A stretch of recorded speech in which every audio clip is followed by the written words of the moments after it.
11/6.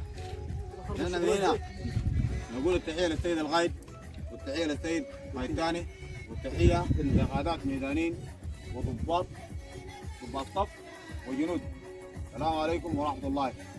رسالتنا من هنا الحرامي ما عنده قبيلة، ونحيي الأشاوس أبناء المسيرية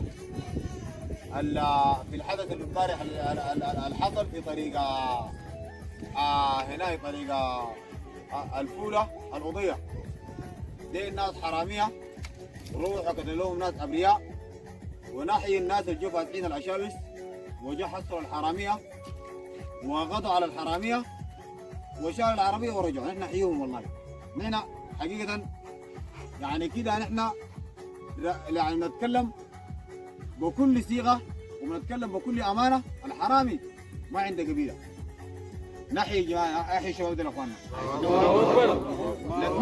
نتمنى أي حرامي يروح عمل نهب ولا قتل دول الفزع يساعدنا يجي يداهم الحرامي يقتلوا، لأنه الحرامي أخواننا دول كوز. ده ما حرامي، ده كوز، ده أخواننا ده كوز. والإدارة الأهلية إدارة المسيرية ده ورقة الورقة اللي بتراقب الأبيض ده قال الحرامي ما عنده قبيلة وما عنده أخو وما عنده أبو وما عنده عم. الحرامي انقتل كلب بس. الحرامية اللي سرقوا الناس في طريق القضية إن شاء الله حيروحوا كلاب وما بيزول بيجيب معهم. ولو سمعنا نحن كاتجاه منظم ونحن ناس مؤسسة ونحن في حماية المواطن المسكين، ونحن لو سمعنا أي طرف أتكلم في المشكلة حقت الحرامية وداري يجامل الحرامي ويجيب مع حرامي، نحن والله نضربه بيد من حديد. رسالتنا للناس القتل الحرامية في قدام، رسالة لهم التحية ولكم حافظ مني أنا قايد لكم حافظ. نحن شدينا عرباتنا وقمنا ماشيين، لكن لما قبل ما نقوم الرسالة جاتنا والإشارة جاتنا بأنه كنت قضيت على الحرامية ورجعت بكل احترام. لكم التحية والله طيب بسم الله والحمد لله والصلاة والسلام على رسول الله. أول حاجة التحية لكل الحضور الجيش، والتحية خاصة للجنرال شرف حسين برشم.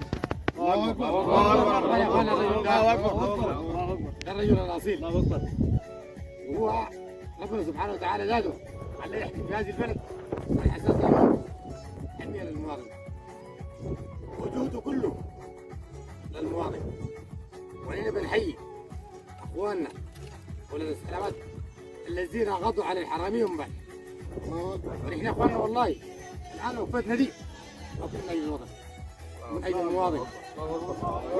اي مجرم يتربص ما عنده ولي، حرامي ده حرامي.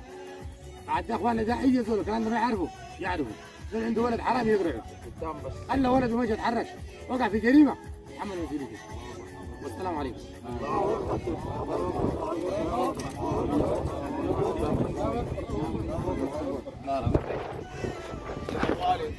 طوالي قدام ضباط وجنود.